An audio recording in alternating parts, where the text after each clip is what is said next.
ನೋಡಿದ್ರೆ ದೀಪ ಅವರೇ, ಇದನ್ನು ಹಾಕ್ಕೊಂಡು ನೀವೇ ಹತ್ರ ಇದ್ದೀರಾ ಅನ್ನೋ ಫೀಲಲ್ಲಿದ್ದೆ. ಆದರೆ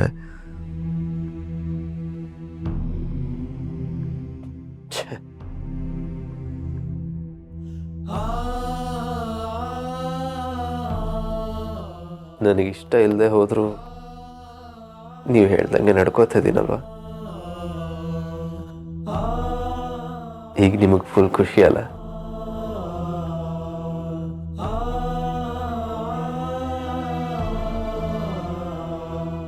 ಚಿರು, ಪಾಪ ಕಣ ನೀನು ನೋಡಿದ್ರೆ ಅಯ್ಯೋ ಅನ್ಸತ್ತೆ. ಯಾವಾಗಲೂ ಇಷ್ಟ ಇಲ್ದೇ ಇರೋ ಮದುವೆನೇ ಆಗ್ಬೇಕಾಗಿ ಬರುತ್ತೆ. ಆಗನೂ ಅಷ್ಟೇ, ದೀಪನ್ ಕಂಡ್ರೆ ಇಷ್ಟ ಇರಲಿಲ್ಲ. ಆಮೇಲೆ ಬರ್ತಾ ಬರ್ತಾ ಎಲ್ಲ ಸರಿ ಹೋಯ್ತು ಅನ್ನೋವಾಗ ಅವಳೇ ಹೊರಟೋದ್ಲು. ಮಾವ ಅವರೆಲ್ಲೂ ಹೋಗಿಲ್ಲ, ನನ್ನ ಜೊತೆನೇ ಇದೆ. ಐ ಆಮ್ ಸಾರಿನಪ್ಪ, ನನ್ನ ಮಾತಿನ ಅರ್ಥ ಅದಲ್ಲ. ಬೇಜಾರು ಮಾಡ್ಕೋಬೇಡ. ದೀಪನ್ ಮದುವೆ ಆಗೋಕ್ಕೆ ಮುಂಚೆ ನಿನಗಿಷ್ಟ ಇರಲಿಲ್ಲ. ಬರ್ತಾ ಬರ್ತಾ ಎಲ್ಲ ಸರಿ ಹೋಯ್ತು. ಈಗ ದಿಶಾನ ನೀನು ಇಷ್ಟಪಡ್ತಿಲ್ಲ. ಮುಂದೆ ಹೋಗ್ತಾ ಹೋಗ್ತಾ ಎಲ್ಲ ಸರಿ ಹೋಗ್ಬೋದು ಅಂತ ಅಂದಂದೆ. That is impossible. ದಿಶಾ ಅವ್ರು ಯಾವತ್ತೂ ದೀಪ ಅವ್ರ ಸ್ಥಾನ ತುಂಬಕ್ಕಾಗಲ್ಲ. ಮತ್ತೆ ಯಾಕೆ ಈ ಮದುವೆ ಮಾಡ್ಕೋತಾ ಇದೆಯಾ? ನಿನ್ನ ಜೀವನ ಯಾಕೆ ಹಾಳು ಮಾಡ್ಕೋತಾ ಇದೆಯಾ? ನೋಡು ಚಿರು, ಇವತ್ತೆಲ್ಲ ನಿನಗೆ ಟೈಮ್ ಇದೆ. ಕೂತ್ಕೊಂಡು ಯೋಚನೆ ಮಾಡು, ಸರಿಯಾದ ನಿರ್ಧಾರಕ್ಕೆ ಬಾ. ಹೆಂಡ್ತಿ ಅಂದರೆ ಸುಮ್ಮನೆ ಎಲ್ಲ ಕಣೋ, ಲೈಫ್ ಪಾರ್ಟ್ನರ್. ಹತ್ರ ಇದ್ದಾಗ ಜಗಳ ಆಡ್ತೀವಿ, ದೂರ ಹೋದಾಗ್ಲೇ ಅವ್ರ ವ್ಯಾಲ್ಯೂ ಏನು ಅಂತ ನಮ್ಗೆ ಅರ್ಥ ಆಗೋದು. ಕಳ್ಕೊಂಡ್ರೆ ಉಸಿರು ಕಟ್ಟೋಗುತ್ತೆ.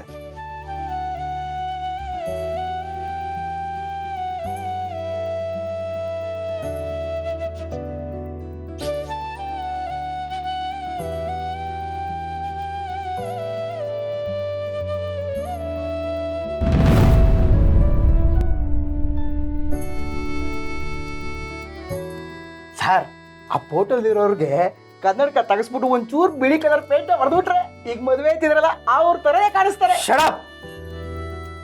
ನನ್ನ ದೀಪ ಅವ್ರಿಗೆ ಯಾರನ್ನು ಕಂಪೇರ್ ಮಾಡಂಗಿಲ್ಲ. ಮಾಡಿದ್ರ ಬೇಡ ಸರ್, ಅರ್ಥ ಆಯ್ತು. ಏನೋ ಅನಿಸಿದ್ದು ಹೇಳದ್ ನಾವು.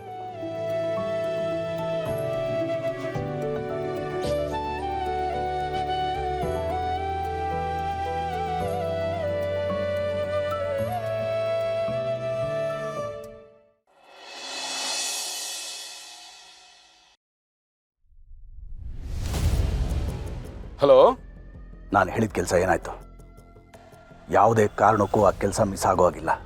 ಆ ವ್ಯಕ್ತಿ ಮಂಟಪಕ್ಕೆ ಬರಬಾರ್ದು. ಓಕೆ ಸರ್, ಪ್ಲಾನ್ ಪಕ್ಕಾ ಆಗಿದೆ ಸರ್. ನೀವೇನು ಯೋಚನೆ ಮಾಡಕ್ ಹೋಗ್ಬೇಡಿ, ಕರೆಕ್ಟ್ ಟೈಮ್ಗೆ ವೆಯ್ಟಿಂಗ್. ಈ ಮದುವೆ ಹೇಗಾಗುತ್ತೋ ನೋಡೇ ಬಿಡೋಣ. ನೀವಿಬ್ರು ಇಲ್ಲಿದ್ದೀರಾ? ಮತ್ತಿನ್ನೆಲ್ಲಿರ್ಬೇಕು? ಅಂದರೆ ಅವನು ಇಲ್ಲಿಗೂ ಬಂದಿಲ್ವಾ?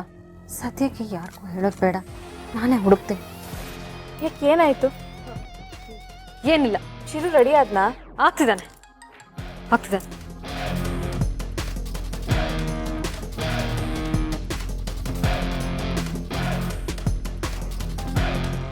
ನನಗೆ ಹೇಳ್ದೆ ಇವನು ಎಲ್ಲಿ ಹೋಗಿದ್ದಾನೆ? ಎಲ್ಲಿ ಅಂತ ಹುಡ್ಕೋದು? ಇಲ್ಲೇ ಎಲ್ಲಾದ್ರೂ ಇರ್ಬೋದಾ? ಸೌಂದರ್ಯ, ಯಾಕೆ ಟೆನ್ಷನ್ ಆಗಿದೆಯಾ? ಏನಾಯ್ತು? ಚಿರನ್ ನೋಡ್ತೀಯಾ? ಬೆಳಗ್ಗೆ ನಾನು ಭಾಸ್ಕರ್ ಅವನ ಎಬ್ಸಕ್ಕೆ ಬಂದ್ವಿ. ಅವನು ಇಡೀ ರಾತ್ರಿ ಮಲ್ಗೆ ಇರಲಿಲ್ಲ, ಎದ್ದು ಕೂತಿದ್ದ. ಅದಕ್ಕೆ ಭಾಸ್ಕರ್ ನಾಳೆ ದಿನ ಮದುವೆ ಇಟ್ಕೊಂಡು ಯಾರಿಗೆ ತಾನೇ ನಿದ್ದೆ ಬರುತ್ತೆ ಅಂತ ಜೋಕ್ ಮಾಡಿದ್ರು. ಆಮೇಲೆ ಅವನು ಸ್ನಾನಕ್ಕೆ ಹೋದ. ಯಾಕೆ? ಹಾಗಾದ್ರೆ ಇವನು ಎಲ್ಲಿ ಹೋದ? ಇನ್ನೆಷ್ಟು ಹೊತ್ತು ಅಂತ ಮುಚ್ಚಿಡಕ್ಕಾಗತ್ತೆ? ಅಣ್ಣ, ಚಿರು ಎಲ್ಲೂ ಕಾಣಿಸ್ತಿಲ್ಲ. ಏನು? ಚಿರು ಕಾಣಿಸ್ತಾ ಅಲ್ವಾ? ಏನು ಹೇಳ್ತಾ ಇದೀಯಮ್ಮ? ಇರು, ಒಂದು ಹುಡ್ಕಣ. ನಾನೆಲ್ಲ ಕಡೆ ಹುಡುಕ್ತೆ, ಎಲ್ಲೂ ಕಾಣಿಸ್ತಿಲ್ಲ. ಒಂದು ಸ್ವಲ್ಪ ಇರು. ರೀ ಮ್ಯಾನೇಜರ್, ಬನ್ನಿ ಇಲ್ಲಿ.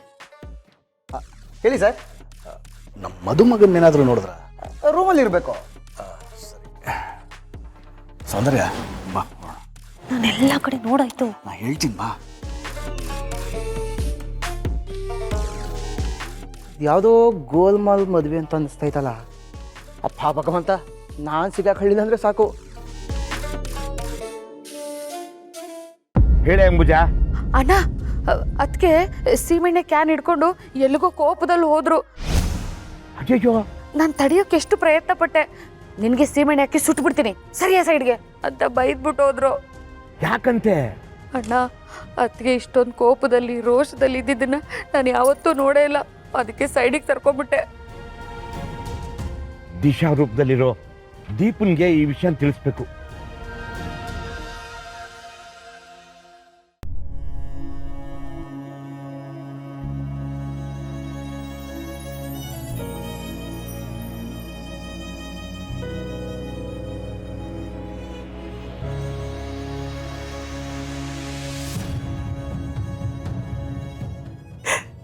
ದೀಪು ಮಗಳೇ, ನೀನಿಲ್ದೇ ಇರೋ ಬದುಕು ಶೌನ್ಯ ಅನ್ನಿಸ್ತಿದೆ. ನಿನ್ನ ಮನೆ ಬೆಳಕಾಗಿದ್ದವಳು ನೀ ಹೋದ್ಮೇಲೆ ಹೇಗೋ ಇಷ್ಟು ದಿವಸ ಕಳೆದೆ. ಈಗ ನಿನ್ನ ಸ್ಥಾನಕ್ಕೆ ಅವಳು ಯಾವಳನ್ನ ಬಂದು ಕೂರಿಸ್ತಿದ್ದಾರೆ. ಅದು ಅಲ್ಲದೆ ಅವಳಿಗೆ ನಾವೇ ದಾರಿ ಎರಿಬೇಕಂತೆ. ಇದು ನನ್ನ ಕೈಯಿಂದ ಸಾಧ್ಯ ಇಲ್ಲ. ಆದಷ್ಟು ಬೇಗ ನಾನು ನಿನ್ನ ಹತ್ರ ಬಂದ್ಬಿಡ್ತೀನಿ ಮಗಳೇ.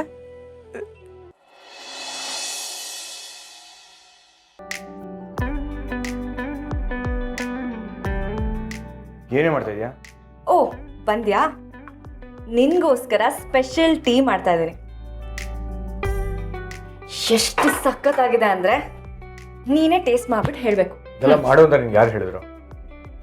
ಏನೋ ಹುಡ್ಗ ಕಷ್ಟಪಟ್ಟು ಪೊಲೀಸ್ ಎಕ್ಸಾಮ್ ಬರೆಯೋದಕ್ಕೆ ಪ್ರಿಪೇರ್ ಆಗ್ತಿದ್ದಾನೆ ಅಂತ ಫೋನಲ್ಲಿ ನೋಡ್ಕೊಂಡು ಟೀ ಮಾಡ್ತಿದ್ರೆ ಯಾಕೆ ಅಂತ ಕೇಳ್ತಿದ್ಯಲ್ಲ. ಸುಮ್ನೆ ಏನ್ ಕುಡಿಬೇಡ.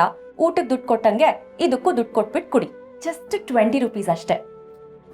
ನಿನ್ ಹೊಟ್ಟೆ ನೋವು ಹೇಗಿದೆ? ಪರವಾಗಿಲ್ಲ.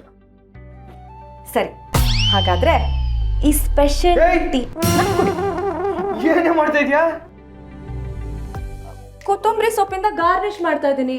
ಇದು ರುಚಿ ಇನ್ನೂ ಹೆಚ್ಚಾಗುತ್ತಲ್ವಾ? ಅಂದ್ರೆ ಪಾಯಸಕ್ಕೂ ಹಾಕ್ತೀಯಾ? Of course. ಒಗ್ಗರಣೆ ಹಾಕ್ಬಿಡು. ಅಡ್ಗೆ ಮಾಡಕ್ ಬರ್ತಿರೋಲ್ಲ, ಇಲ್ಲಿ ಬರ್ತೀರಾ? ಓಹೋಹೋ, ದೀಪ ಇದ್ದಾಗ ಅಡ್ಗೆ ಕೊನೆಯಲ್ಲಿ ಕೊತ್ತಂಬರಿ ಸೊಪ್ಪು ಹಾಕೋದ್ರಿಂದ ಅದ್ರ ರುಚಿ ಹೆಚ್ಚಾಗುತ್ತೆ ಅಂತ ಹೇಳ್ತಿದ್ಲು. ಅವಳಿದ್ದಾಗ ಅವಳು ಮಾಡಿದ್ರೆ ಮಾತ್ರ ಸರಿ, ನಾನ್ ಮಾಡಿದ್ರೆ ತಪ್ಪಾ?